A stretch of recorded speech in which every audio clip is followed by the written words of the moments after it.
de su espíritu. Hermanos, muchas veces creemos que la disciplina eclesiástica o el ser disciplinado, bueno, esto de facto nos descalifica para servir a Dios. Pero esto está lejos de la realidad. Cuando un creyente verdadero en arrepentimiento se somete a la disciplina de Dios, él o ella, luego de ser restaurado, por supuesto que puede continuar sirviendo a Cristo. Hermanos, debemos siempre recordar que no es nuestro pecado lo que nos aleja de Dios, sino nuestro pecado no confesado, nuestro pecado que no ha sido arrepentido ni sometido a la disciplina de Dios.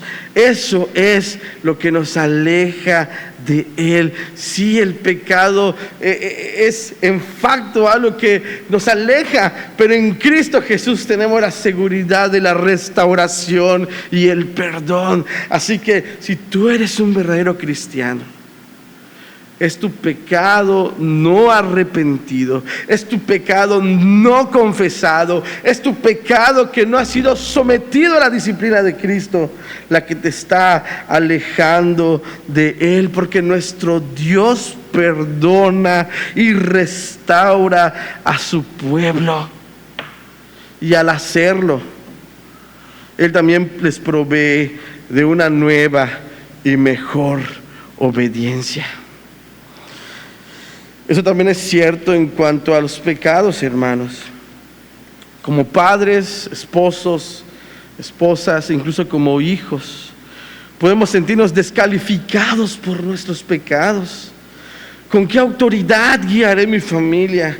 ¿Con qué autoridad ayudaré a mi esposo? ¿Con qué autoridad serviré en la iglesia? Hermanos, cuando nos sometemos a la disciplina de Dios que nos transforma, el Señor nos restaura verdaderamente para el servicio. Y debo ser enfático, esto cuando hay un verdadero arrepentimiento. Solo cuando hay un verdadero arrepentimiento. Así que, si hay un pecado secreto o público que estés practicando, el Señor te llama hoy a arrepentirte de él. El Señor te llama a buscar la restauración, sometiéndote a la disciplina eclesiástica y confiando en que en Cristo Jesús recibirás verdadero perdón y verdadera restauración. Tu pecado no te ha descalificado. Ve a Cristo para ser restaurado, pero ve a Cristo confesando y creyendo que Él es justo para perdonar tus pecados y limpiarte de toda maldad. En segundo lugar, el versículo 67 también nos dice que fue el Espíritu, nos enseña, mejor dicho, que fue el Espíritu de Dios quien movió el corazón de Zacarías a la adoración.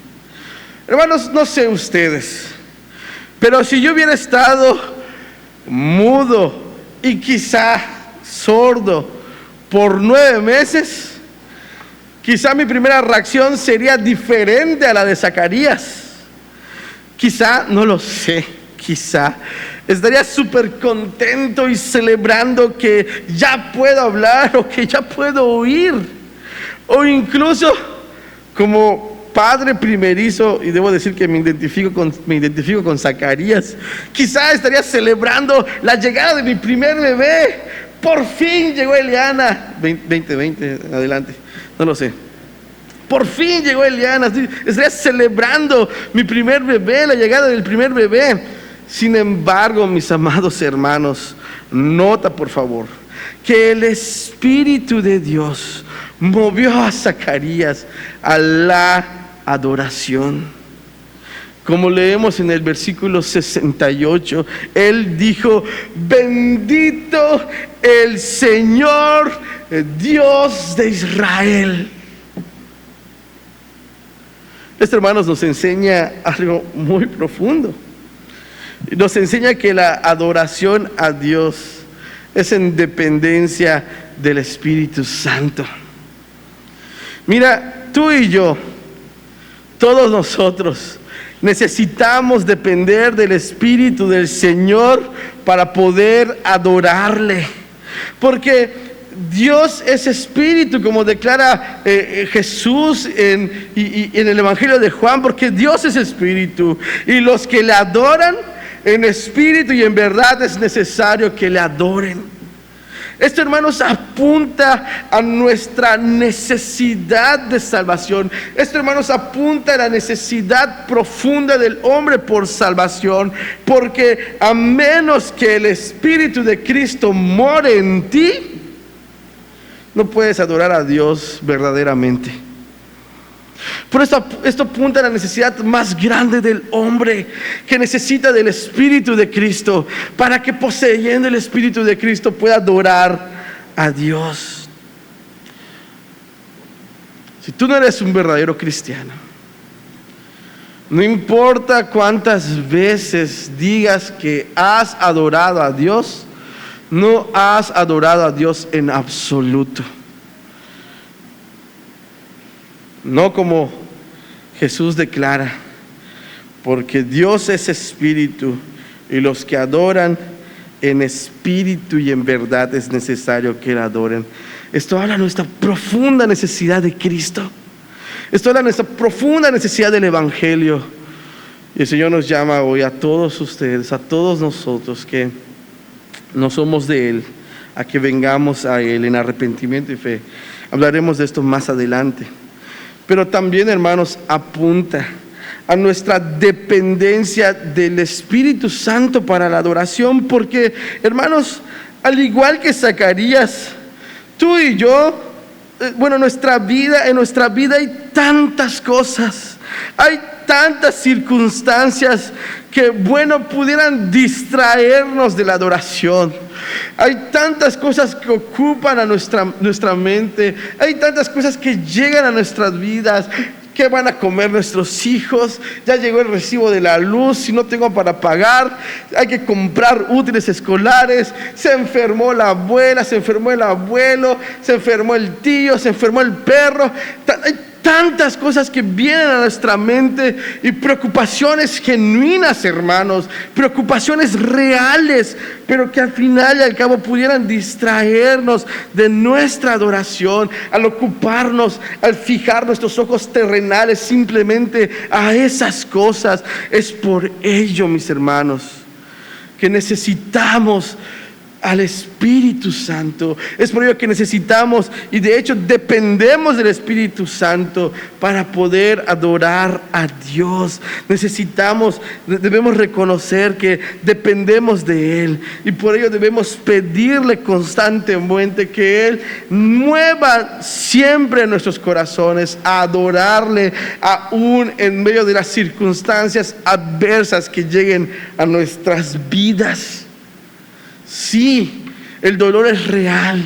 Sí, el problema es verdadero. Sí, cuesta adorar a Dios. Es por eso que necesitas de su Espíritu, para que aún en medio de la adversidad, aún en medio de la tentación, aún en medio de la prueba, aún en medio del dolor, puedas tú elevar voz de alabanza a tu Señor. Dependemos del Espíritu Santo para adorar a nuestro Rey. Y hablaremos más adelante de lo que implica, hermanos, adorar a Dios. Así que el Espíritu Santo movió a Zacarías a adorar a Dios. Y también el Benedictus nos presenta las razones de la adoración de Zacarías.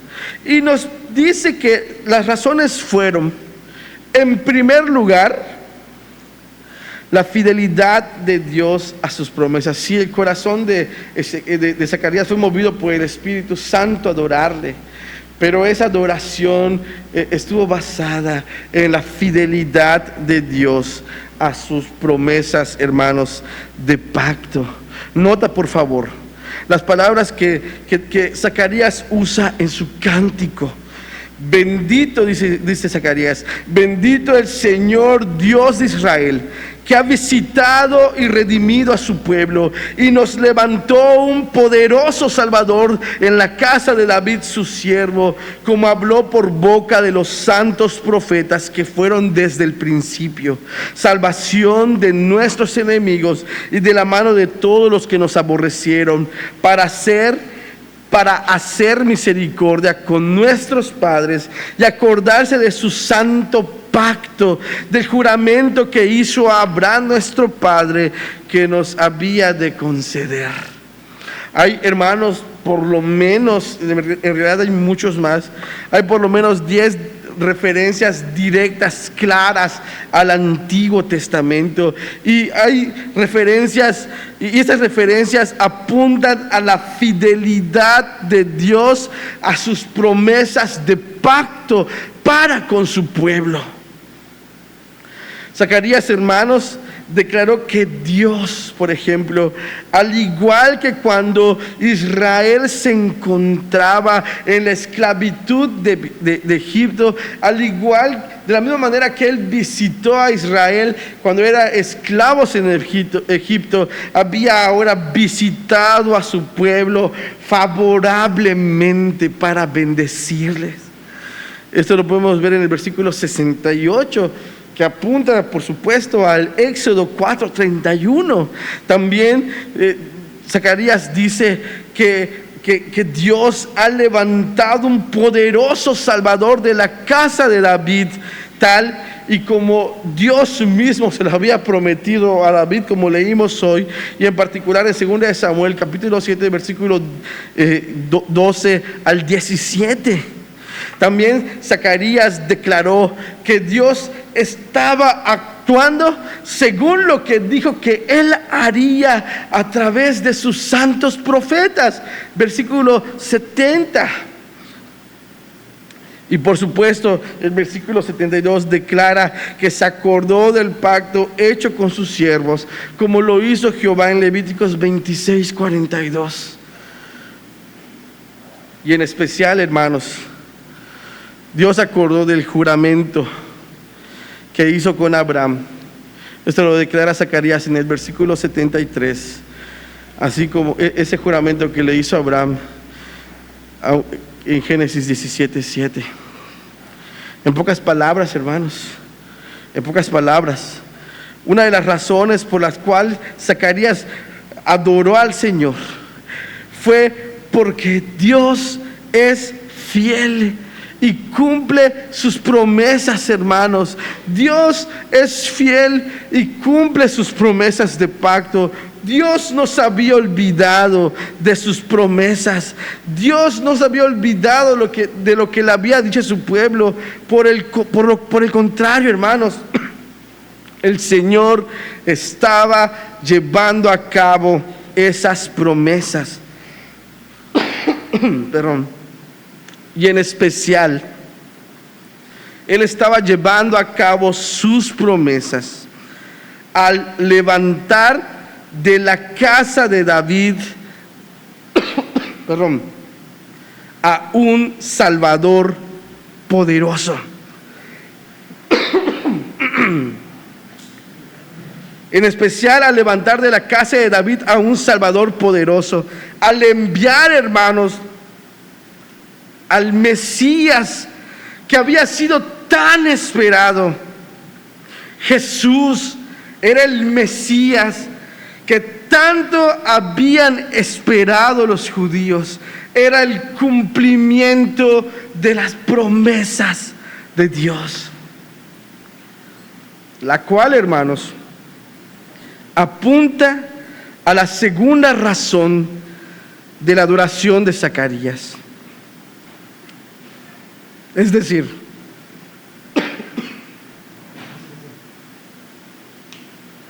Un segundito.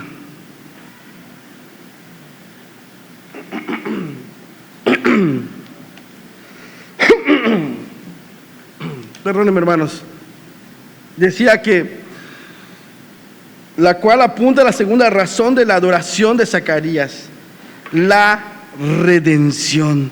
Sí, Zacarías estaba adorando a Dios porque él ha sido fiel a sus promesas de pacto. Él las estaba llevando, y en particular la estaba llevando a través del Hijo de David, ese Salvador poderoso que estaba levantando, el Mesías añorado, el Mesías esperado. Y por supuesto, este cumplimiento de las promesas estaban apuntando a la segunda razón de la adoración de Zacarías, la redención de Dios. Hermanos, Dios había visitado a Israel otra vez, como lo declara el versículo 68.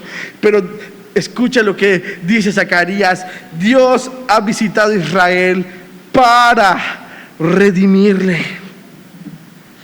Y hay algunos teólogos y académicos que piensan que Zacarías habló de redención en términos, meramente psicopolíticos. Ellos creen que, en la mente de Zacarías simplemente estaba la redención del Mesías de la opresión romana. Y ellos presentan argumentos para validar su punto. Y debemos decir que hay razones en nuestro texto, o al menos razones en nuestro texto que parecieran apoyar esta postura. Por ejemplo, en el versículo 71 leemos lo siguiente.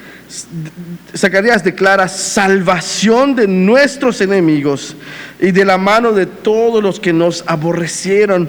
Algunos piensan que, Zacarías estaba pensando en redención, en salvación, en términos meramente políticos.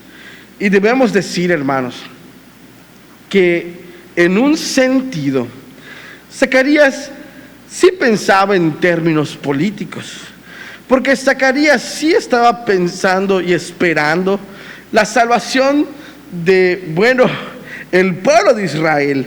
Porque, la esperanza mesiánica, hermanos, apuntaba a la liberación sociopolítica. Al menos así lo entendían los judíos. Cuando el Mesías llegase, Él libraría al pueblo de la opresión. Él establecería al pueblo de Israel. Esta, hermanos, es la misma expectativa mesiánica que tenía Juan el Bautista, el hijo de Zacarías. Y esta sería la misma expectativa mesiánica que él tendría más adelante, cuando le pregunta a Jesús a través de sus discípulos en Lucas 7:2 si él era a quien habían estado esperando o debían esperar a otro. Y es la misma expectativa que los propios discípulos de Jesús tendrían de él, como lo podemos leer en el relato del camino a Emaús en Lucas 24:26. Así que, los judíos esperaban sí una liberación política y social. Sin embargo, como hemos dicho desde un principio, ya que esta adoración fue guiada por el Espíritu Santo, podemos notar que, siendo consciente o no de lo que Zacarías estaba diciendo, la redención de la que habla apunta a una redención más grande que simplemente la liberación de un sistema político, hermanos. Dios había sido fiel a sus promesas de pacto y nos había enviado a su Mesías prometido para librar a su pueblo de todos sus enemigos, sí, y de nuestro enemigo más grande, de nuestro enemigo más profundo, el pecado. Eso declara Isaías en el versículo 77 al 79, para dar conocimiento de salvación a su pueblo, para perdón de sus pecados, por la entrañable misericordia de nuestro Dios, con que nos visitó desde lo alto la aurora, para dar luz a los que habitan en tinieblas y en sombra de muerte, para caminar nuestros pies por camino de paz. Hermanos, la mayor necesidad de los seres humanos, la mayor necesidad que todos los hombres tienen, no es ser librados de sus terribles circunstancias momentáneas, no es el ser librado de los problemas cotidianos, no es ser librado de la enfermedad que estamos padeciendo. No, hermanos, esa no es nuestra mayor necesidad. Nuestra mayor necesidad es el ser librados del pecado que nos conduce a la muerte y muerte eterna. Y Dios envió a su Hijo para librarnos de la esclavitud del pecado que tanto necesitábamos. Así que, hermanos, el corazón de Zacarías rebosaba de adoración al Señor por su fidelidad y por su redención. Él estaba siendo movido por el Espíritu de Dios a adorarle, a reconocer que Él es fiel a su pacto, Él es fiel a sus promesas, y Él ha enviado a su Hijo para redimirle, ha enviado a su Mesías para redimirle. Pero quiero que notes lo que dice el versículo 74 y 75. Zacarías declara que librados de nuestros enemigos, sin temor les sirvamos en santidad y en justicia delante de Él todos nuestros días. Hermanos, la fidelidad y la redención de nuestro Dios debe llevarnos a tener vidas doxológicas, es decir, debe llevarnos a tener vidas de adoración. Pero una vida de adoración no se trata simplemente de cantar en la iglesia, como erróneamente podemos pensar. No, hermanos, una vida doxológica se trata de una vida de servicio e integridad a Dios. Hermanos, por la fidelidad de Dios hemos sido librados de la esclavitud del pecado, para que le sirvamos a Dios íntegramente todos los días de nuestra vida. No se trata de cantar bien en la iglesia. No se trata de cantar bien en la iglesia o de cantar más fuerte que todos los demás. No se trata de hacer, muy buenas segundas, terceras y hasta cuartas voces. No sé si eso existe, no soy músico. Hermanos, no se trata de simplemente asistir para calentar una banca o ser un mero espectador en un culto público, ni de aparentar tener una vida religiosa solo los domingos. No se trata simplemente de tener una rutina religiosa, ni de cuánto dinero eres capaz de ofrendar.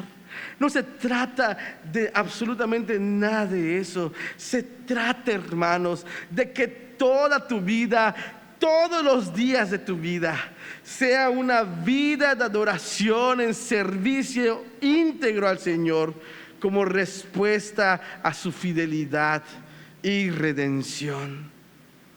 Se trata, hermanos, de que todo tu ser le pertenece a Él, y todo tu ser está al servicio de Él para la gloria de su nombre, en todo lo que haces, en todo momento, en todo lugar. El Señor nos llama a adorarle. El Señor nos llama en esta mañana, hermanos, a través del Benedictus, a adorarle, porque Él es fiel a sus promesas y porque Él nos ha redimido. Permítame comenzar a terminar nuestro sermón con algunas implicaciones para nuestra vida en esta mañana. Son cortas. En primer lugar, debo decir que si tú no eres un verdadero cristiano, quizás todo esto suene algo extraño para ti. E incluso quizá pudieras llegar a pensar que no tiene el mayor sentido, que esto de la salvación y Jesús son meros inventos que los pastores y que las iglesias usan para sacar provecho de las personas. O quizá simplemente pienses que todo esto de la fe son puros disparates. Bueno, eso se debo decir, a que de la misma manera que necesitamos al Espíritu de Dios para la adoración, necesitamos al Espíritu de Dios para discernir las cosas espirituales. Así lo dice Pablo en 1 Corintios capítulo 2 versículo 14. Pero los que no son espirituales no pueden recibir estas verdades de parte del Espíritu de Dios. Todo les suena ridículo y no pueden entenderlo, porque solo los que son espirituales pueden entender lo que el Espíritu quiere decir. Sin embargo, si escuchas hoy la voz del Espíritu de Dios que te llama, ven a Él en arrepentimiento, creyendo en el Evangelio de Cristo y en Cristo solamente. Ven a Él, porque solo Él puede darte vida por medio de su Espíritu y abrir tus ojos espirituales para que seas sensible a Él. Ven a Jesús, porque solo Él puede dar luz a los que habitan en tiniebla y en sombra de muerte. Si quieres saber más sobre lo que significa creer en el Evangelio, sé que el pastor David, los ancianos y yo con todo gusto, nos encantaría hablar contigo. En segundo lugar, hermanos, a través del Benedictus, el Señor nos llama a adorarle.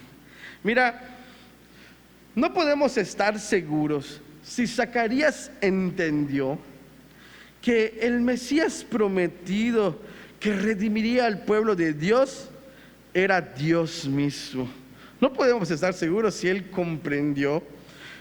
No podemos tener la seguridad de que si Zacarías comprendió y conoció el misterio de la encarnación. Pero tú y yo, hermanos, gozamos de una revelación completa, a diferencia de Zacarías.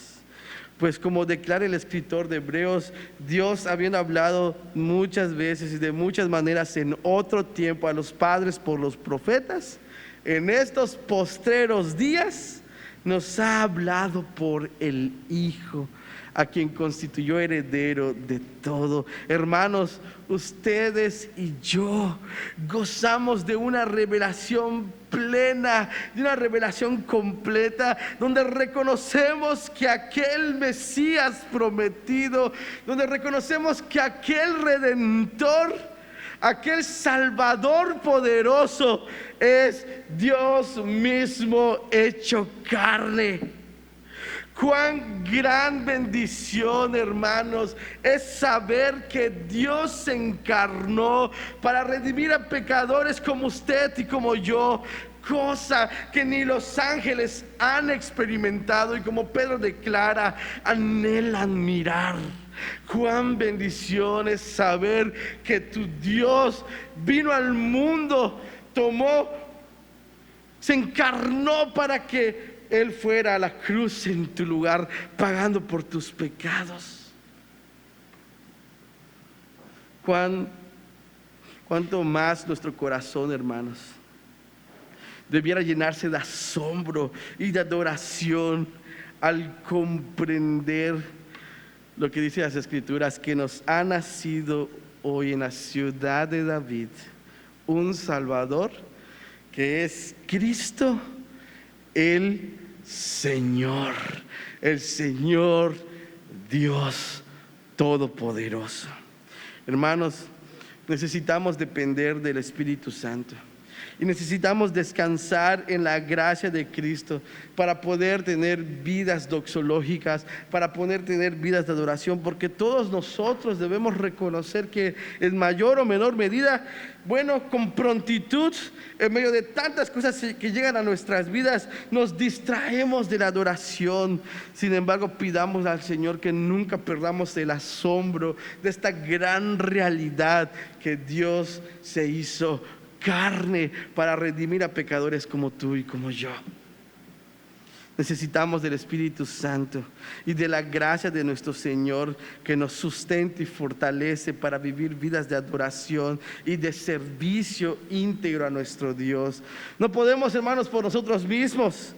Necesitamos de Él para poder vivir vidas de adoración vidas que traigan gloria a su nombre. Por último, mis hermanos, en esta mañana también somos llamados a confiar plenamente en la fidelidad de nuestro Dios.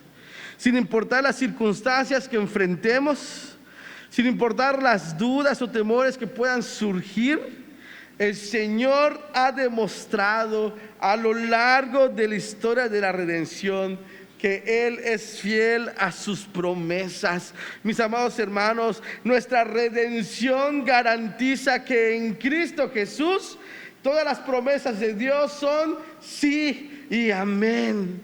Él estará, hermanos, con nosotros en medio de las pruebas, porque así lo ha prometido. Él nos escuchará y perdonará nuestros pecados, porque así Él lo declara. Él nos dará su espíritu cuando nos encontremos en debilidad y nos concederá de su paz en medio de la aflicción, porque su palabra lo enseña. Así que, hermanos, podemos confiar en nuestro Señor, porque Él es fiel a sus promesas. Pero, hermanos, no solo miramos al pasado, también miramos al presente, y aún también miramos al futuro glorioso que nos aguarda en Cristo. El mismo Dios que cumplió sus promesas enviando al Mesías, también nos asegura que nuestro Señor Jesús volverá para consumar su obra y establecer su reino sempiterno, ese reino que no tendrá fin. Mientras ese día viene, mis amados hermanos, y sabemos que vendrá, nuestro Señor nos llama a vivir vidas de adoración en respuesta a su fidelidad y a su redención, mientras esperamos su retorno. El Señor bendiga su palabra. Amén.